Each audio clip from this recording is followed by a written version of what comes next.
Hello and welcome, my banana gods. How you doing today? It's Chris here, and today we're gonna do something real special for you guys. This took me forever to make, so I'd really appreciate it if you guys wanted to press that like button for me. But what we're gonna do is we're gonna show you guys all of the different banana farms and talk about their efficiency. Now this is gonna go into some pretty extreme depth right here. So some of you guys, it may be a little bit above your pay grade over here. You just might play this game for fun, but we still need to talk about it. You guys should at least have a basic idea of what banana farms you should be using in your game. And Ninja did a surprisingly odd job of making this really confusing. It took me almost an hour and a half of figuring out math and designing things and doing tests to make sure that I got you guys the right information right now. So, you guys are probably most excited about the 5th tier banana farms. So let's talk about the 3 different types of banana farms and which one you should probably end up using at certain parts of your game. So you've got the 5-2 banana farm. The 502 or the 502 is probably not going to end up getting used all that much, but the 5-2 banana farm is going to be a banana farm that pops out random crates every once in a while and gives you, let me check the math here for you guys. As a 5-2, it gives you $5,500 every single round, which is not a bad amount. But I'm going to talk about efficiency later on, and it's actually going to be one of the worst banana farms in the game, believe it or not. Oh, why would they do that to us? Alright, moving on. We've got the banana bank, basically. And when you get this guy up to 250, what's going to end up happening is the ability that you normally get for 4th tier, instead of kind of letting you borrow money, it just automatically gives you $10,000. For the last guy down here, you've got the 025 and or the Monkey Wall Street. And what this guy's going to do is he's going to automatically generate a good amount of bananas for you throughout the round, but then at the end of the round give you a huge chunk of money. And this is the banana farm that you guys probably want to use. It's good. It's really freaking good. So use this guy whenever possible. I'll talk about the math and I'll show you guys the math in just a little bit, but for now, just trust me on this. This guy is your banana farm. So let's play the game a little bit and kind of see how they're going to work. So in, ooh, man, that purple balloon. Oh, God. I don't know if that's going to be strong enough, but hopefully it is. So you can see the Monkey Wall Street is going to slowly gather $25 every few seconds. It really doesn't seem like much money. But at the end of the round, it's going to give us $4,900 every single round, which is pretty freaking sweet. This guy, you can see the ability is coming back for us. So he's got to wait a little while. And then for this guy, he's slowly popping out $1,125 every single few seconds, which is reasonable, but again, not as efficient as you probably want it to be.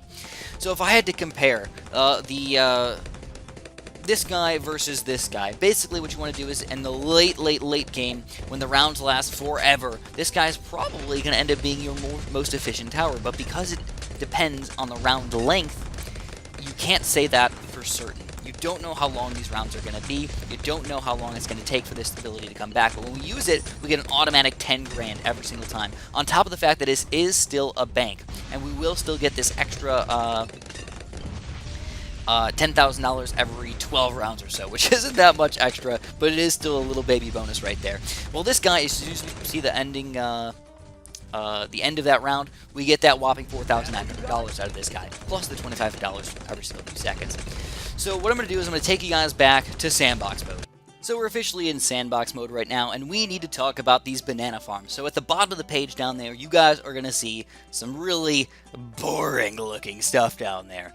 But it's important to understand what the heck that is, so we can understand what banana farm is the best for what we're doing in the game. And it always depends. That's the weird thing about it. It always depends. So first of all, what I'm going to talk about is kind of what the graph actually, or what the table actually means. So we see the farm type. That's if we upgrade it to 1 1 or 2 2, or even 3 2. That's what those mean as far as farm type goes. As far as total cost go, I added up how much the 0-0 farm plus all of the different upgrades are going to cost us.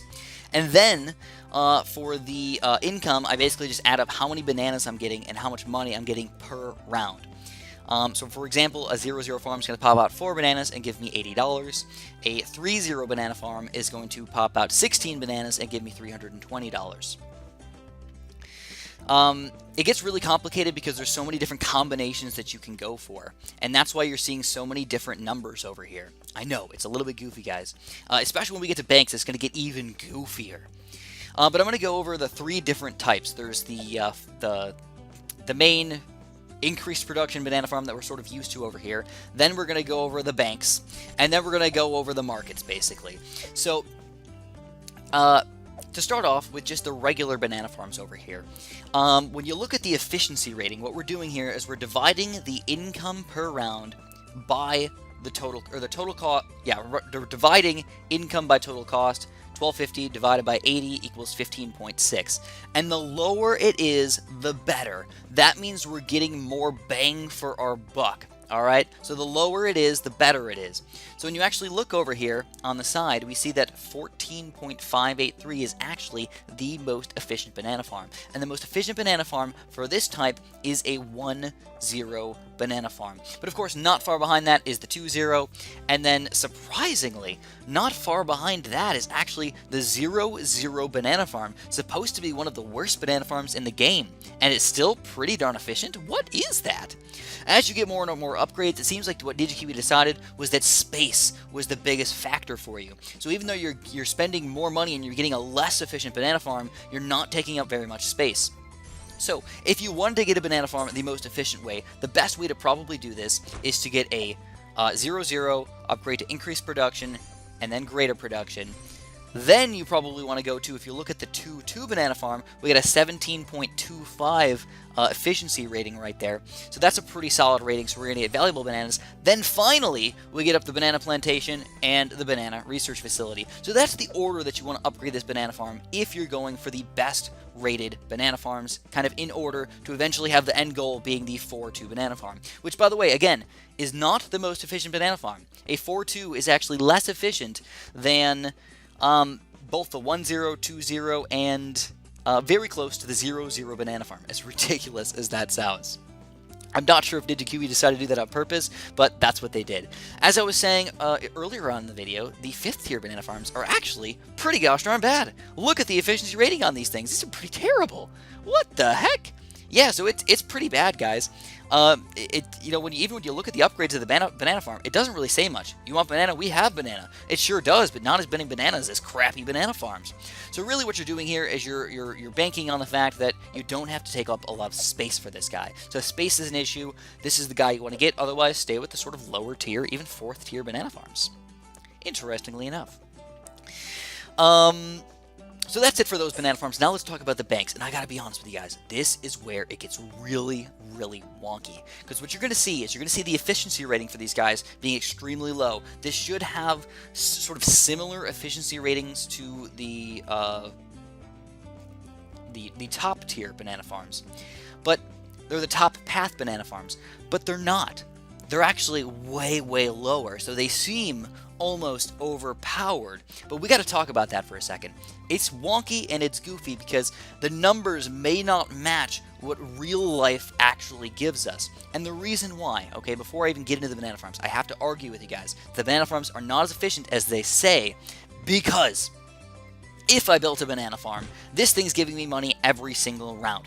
With that extra money, I can build more banana farms, which is going to make me more money, which can build me more banana farms, which can make me more money, which can build me more banana farms, which can make me more money. So for those 10 to or 11 to 14 rounds that I don't have this $10,000 from my banana bank, I could be building more and more banana farms and getting money faster. So you're basically talking about almost kind of compound interest with regular banana farms. It's very goofy, but you have to think about it like that, guys. So what I'm going to do is in a future video, I'm going to actually do a real life scenario of banana farms versus banana banks, because honestly, for myself, I'm curious. I'm very curious because this is interesting. I want to know what the most efficient thing and what the best thing is to use. So let's talk about the banks now. When you look at the rating over here, you actually see that the 0-3 bank is surprisingly the most efficient, but a 1-3 and a 2-3 are both very similar. Honestly, if I had to pick a bank, though, I would go for the 2-3 because I don't have to wait as many rounds to get my money back. So technically, like I said, even though that's like a small variable in efficiency, you're probably better off going for that 2-3-0 bank rather than a 0-3 bank. Just as a heads up, guys. Moving on, though, if you actually go up to 4th tier, though, it almost doesn't make any sense because our efficiency rating drops ridiculous style. Okay, this guy is not efficient because you don't get any, you know, if it went up to like 20 grand or something like that, it might make sense. But chilling at still 10 grand, it just doesn't really make much sense. The only reason you're getting this upgrade is because you need to start borrowing money for some reason. And honestly, I don't really see you doing that. So this is probably the thing that you probably want to stay away from the most. Stealing money like this is just not worth it. And then if you sell this thing or something, guess what? It's goofy, but like some of your money ends up kind of getting distracted. Like it doesn't make any sense, man. It's so freaking weird. Banana banks are goofy as crap, and I don't think I'm ever gonna fully understand them. But so where else am I going with this thing? Let's talk about the math really quick. The way I did this, so just so you guys understand it, just in case you guys can find any errors in my math or something like that, I'd love to hear about it. Make sure you leave a comment below if I do have any errors in my math, because you know what, I'm not perfect. It took me about 2 hours to make all this stuff, and you know, doing this stuff for 2 hours can definitely be draining on your brain. But anyways, the way I did this was I took the cost of the tower itself, the cost of the bank or the IMF loan or whatever.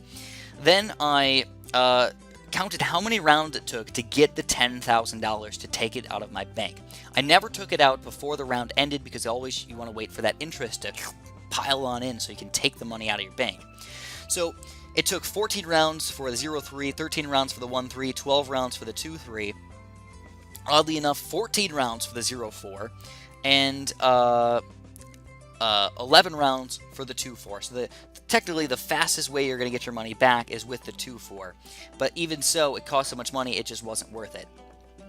But anyways, focusing on those lower 3rd tier banks, because those are the things we're probably going to end up using the most. What I did was I took the cost, I took the amount of how many rounds it took to get to 10K, and I divided $10,000 by the rounds. So $10,000 divided by 14 equals the income per round. Technically, I didn't actually get 714 income per round. Technically, I got 714 on average per round, because 10K divided by 14 is 714. So, but what that does, though, is it gives us kind of an average scale of what we're getting over here. Example, we did get 833 bananas per round for the 2-3 banana farm, but we had to spend more money to get that. So then the efficiency rating comes into play right now. We take 5150 divided by 714, and that's going to give us our efficiency. It's basically the exact same thing as the other bananas over here, as the other farms, but now we have slightly higher income per rounds and slightly lower costs, and that's what gives us such a ridiculously low efficiency rating right here. So yeah, like I was saying, 0-3s, 1-3s, and 2-3s, they're all very, very similar. If I had to pick, though, I'd go for the 2-3s because I'm getting my money back in 12 rounds instead of in 14 rounds. And in my opinion, that's a big difference right there. 2 extra rounds, having that money is nice. You could use it to spend it on banks and hopefully get more money in the long run here. Now, one other note, just to note really quick, is the fact that banks have 11% interest, and IMF loans have 15% interest. I am not positive that those are the numbers, but I am fairly confident that those are the numbers. If you guys can prove me wrong on that, feel free. Hopefully Ninja Kiwi doesn't change that or buff that or nerf that or something like that so I look like an idiot. But that's what they are currently. Just to note that really quick, it's odd that they took those numbers. I honestly don't even know how I figured them out. I just did some weird math in my head, and I just popped a number out. So, there we go. Moving on, though, we're done with the banks, because that's about as difficult. Oh, you know what? I'm not done with the banks. I lied. We got to talk about the 5th tiers, baby. So, I talked about this in the previous video, but the Monkeynomics, just to give you guys an idea, if you're going to go for this bank right here, you're probably already going to have the 2-5. Alright, so I didn't even do the 0-5. But, if you got that much money, why not spend the extra $700 just to, like, make it fun for yourself? But this is a weird one because it doesn't really make much, there's no absolute with this guy, because it's always going to depend on how long the rounds are, how stunning is your defense, how much stallage do you have. If you have the Bloons stay on the screen for an extremely long time, this is actually to be more efficient for you. If you're just wiping out the Bloons as soon as they come on with a gigantic temple up at the very front over here, you're just like bam, bam, bam, bam, and you freaking pop a temple up in here up to the max level, right in the very front, well, obviously, you know, this guy's not going to be doing as much, you know, money making as he probably could. So I just got to point that out really quick. It depends. There is no absolute, and that's why I said depends on the round. Later game, probably better than, you know, mid to late game. Anything like 80, 85 plus is probably going to be good for this guy. Okay, moving on. Now we've got, ooh, this guy's interesting, the marketplace. So first of all, you probably don't want to start with the marketplace because he's, you know, kind of expensive. 2,600 bucks over here. It's not very easy to just pile up and get that amount of money. So what you might want to do is you might want to start off with something like a 2-0 banana farm and then work your way into the marketplace once you get enough money. And the nice thing about this guy is he's no worry. He just makes money automatically. As the rounds are coming out, he just makes money. And then at the end of the round, he's going to end up giving you a bunch of extra money. A bunch of free money, which is kind of nice. So, what you guys can see on the bottom down here is the efficiency rating for the different markets. All I have to say about all this is, even though it's really kind of confusing for the banks and for the other types of farms, the marketplace is actually pretty simple. They're all almost the exact same efficiency. You know, the 003 is about 18, the 023 is 18, the 004 is 19.5, the 024 is 19.5. So as you go on, you see that almost everything is the same, but there's one that stands out just a little bit more than the rest, and that's the 203. So that's the one that you want to use the most. If you're going to go for a market, go for the 203. It automatically collects those bananas and has an efficiency rating very similar to all of the regular 10, 20, and 00 banana farms, which are some of the best in the game. Once you get to the high tier guys, like the 5th tiers, it's pretty similar to all the rest of them. No crazy outliers or anything like that. It really doesn't matter what you go for. There's a bunch of different combinations that you can get. You can go for valuable bananas with this guy. You can go with greater production with this guy. They're all going to be very, very similar. And the reason why is because no matter what you get, that you're going to get a $4,900 boost right at the end of the round.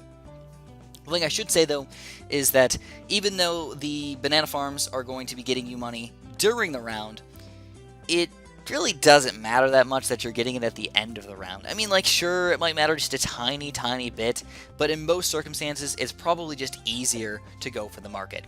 So this is my guide to banana farms, guys. If you're going to be picking banana farms, let's compare these guys just a little bit. Let's build these 3 banana farms and talk about when you should be using these guys and how you should be using them.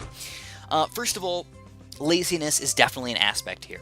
How lazy are you going to be? Because if you're a lazy guy like me, and you're playing on some easier maps, well, the marketplace is just the way to go, man. Go for a 2-3 marketplace. He's the guy you want to make your goal.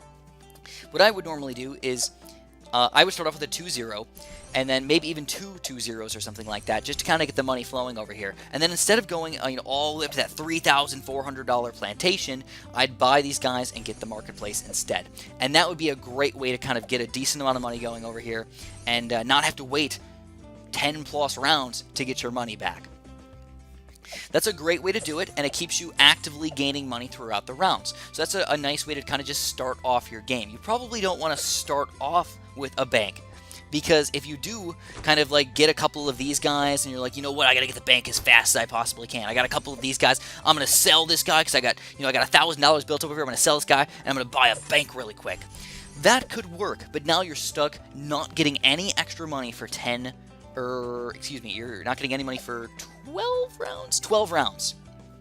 So that's obviously a long time to not be gaining any extra money. So you might even be better. Again, it's a little bit confusing here, guys, but you probably want to end up getting a couple random 2-0 banana farms, maybe work your way up into a marketplace or something like that, save up your money, get a quick marketplace. Then, once you got the money flowing in with this marketplace, then you can switch into a quick, oops, I didn't mean to get that guy. You can switch into a really quick 2-3 bank. Now you've got money coming in. You got money coming in at the end of the round. Now you've got this guy. You're going to wait a couple rounds to get this nice $10,000 bonus. And then with that $10,000 bonus, guess what you got, guys? Maybe you can afford a central market over here. Ooh, then you just get free money for a long time. Alternatively, you can buy a bunch of random 2-0 banana... Oh, God. Oh, God. You can buy a bunch of random 2-0 banana farms over here. And once you get this 10 grand, you can say, whoa, we got enough money for some banks up in here. So you can just go crazy with the banks and slowly get increased production on all these guys as you get the money for them. That is another way to do it. Personally, I think the best way to do it is get this guy up to 3rd tier. Build a couple random 2-0 banana farms with your banana farm around it. Eventually start turning those 2-0 banana farms into banks. And then, with the extra bank money that you're making, build a crap ton of marketplaces. And that's going to be the way you're going to do it, man. Mostly 3rd tiers, mostly low tier upgrades until you're going to get that bank up in there. And you can start building those 4th and 5th tier farms. Again, I know it's confusing. I know I didn't give you a cut and clear answer, and that's because there isn't one. It's always going to be confusing for you guys. It's always going to be confusing for everybody. Hopefully by the end of this video, though, you understand that the most efficient banana farms are just the standard 0, 0, 1, 0, 2, 0 banana farms until eventually you can get this big, beautiful bank right here. Again, eventually I'm going to test this stuff out for you guys to make sure that in a real live game, this would be a good way to play with your banana farms.